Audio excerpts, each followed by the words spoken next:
বন্ধুরা, নোবেল পুরস্কার পৃথিবীর অন্যতম সম্মানজনক পুরস্কার। এখন পর্যন্ত পৃথিবীতে 15 জন মুসলিম ব্যক্তি এই সম্মানিত পুরস্কার পেয়েছেন। আজকের ভিডিওতে আমরা সেই নোবেল বিজয়ী মুসলিম ব্যক্তিত্বদের সম্পর্কে জানব। তো বন্ধুরা, চলুন শুরু করা যাক। শুরু করছি মিশরের তৃতীয় প্রেসিডেন্ট আনোয়ার আল সাদাতকে দিয়ে। তিনি 1918 সালে মিশরের একটি ছোট গ্রামে জন্মগ্রহণ করেন।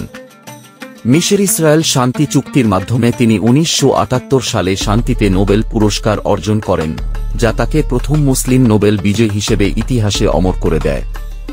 এরপর রয়েছেন বিখ্যাত পাকিস্তানি পদার্থবিজ্ঞানী মোহাম্মদ আব্দুস সালাম। তিনি 1926 সালে পাকিস্তানের পাঞ্জাব প্রদেশে জন্মগ্রহণ করেন। তিনি পদার্থবিজ্ঞানে অবদানের জন্য 1979 সালে প্রথম পাকিস্তানি হিসেবে নোবেল পুরস্কার পান। তৃতীয় স্থানে রয়েছেন ফিলিস্তিনের বিখ্যাত রাজনীতিবিদ ইয়াসির আরাফাত।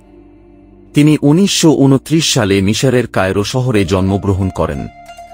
ফিলিস্তিন ইসরায়েল শান্তি প্রতিষ্ঠার জন্য অসলো চুক্তি স্বাক্ষর করার মাধ্যমে তিনি 1994 সালে শান্তিতে নোবেল পুরস্কার অর্জন করেন।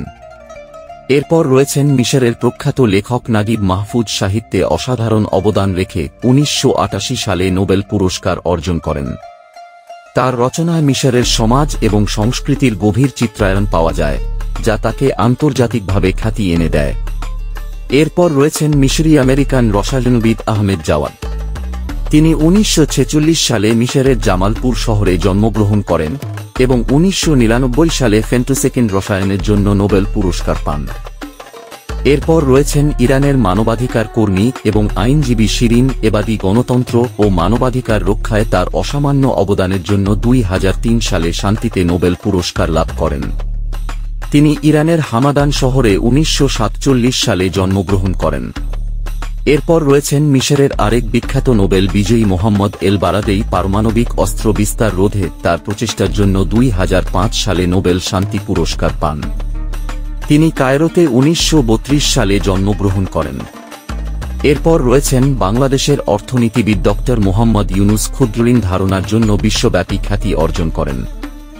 তিনি 2006 সালে নোবেল শান্তি পুরস্কার পেয়েছেন। তিনি 1940 সালে বাংলাদেশের চট্টগ্রাম শহরে জন্মগ্রহণ করেন। এরপর রয়েছেন তুরস্কের বিখ্যাত ঔপন্যাসিক ওরহান পামুক। তার সাহিত্যে অবদানের জন্য 2006 সালে নোবেল পুরস্কার অর্জন করেন। তিনি 1953 সালে তুরস্কের ইস্তাম্বুল শহরে জন্মগ্রহণ করেন। এরপর রয়েছেন ইয়েমেনের তাওয়াক্কুল কারমান। মানবাধিকার এবং গণতন্ত্র প্রতিষ্ঠার লড়াইয়ে নেতৃত্ব দিয়ে 2011 সালে শান্তিতে নোবেল পুরস্কার অর্জন করেন। তিনি 1979 সালে ইয়েমেনের তাই শহরে জন্মগ্রহণ করেন। এরপর রয়েছেন পাকিস্তানের সাহসী কিশোরী মালালা ইউসুফজাই। নারী শিক্ষা এবং শিশুদের অধিকারের জন্য লড়াই করে 2014 সালে শান্তিতে নোবেল পুরস্কার অর্জন করেন। তিনি 1997 সালে পাকিস্তানের মিঙ্গোরা শহরে জন্মগ্রহণ করেন।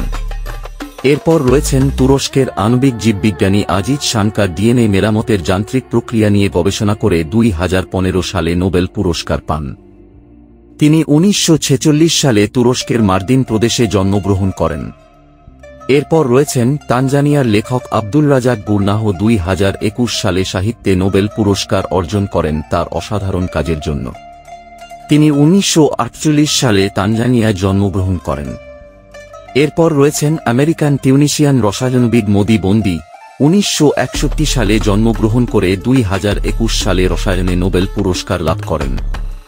সবশেষে রয়েছেন ইরানের নারী অধিকারের সংগ্রামী নরনেস মোহাম্মদী।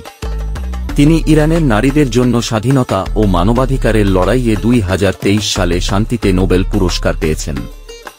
বন্ধুরা, আজকের ভিডিওতে আমরা জানলাম মুসলিম নোবেল বিজয়ীদের সম্পর্কে। আশা করছি ভিডিওটি আপনাদের ভালো লেগেছে। যদি ভালো লেগে থাকে তাহলে লাইক, শেয়ার এবং আমাদের চ্যানেলটি সাবস্ক্রাইব করতে ভুলবেন না।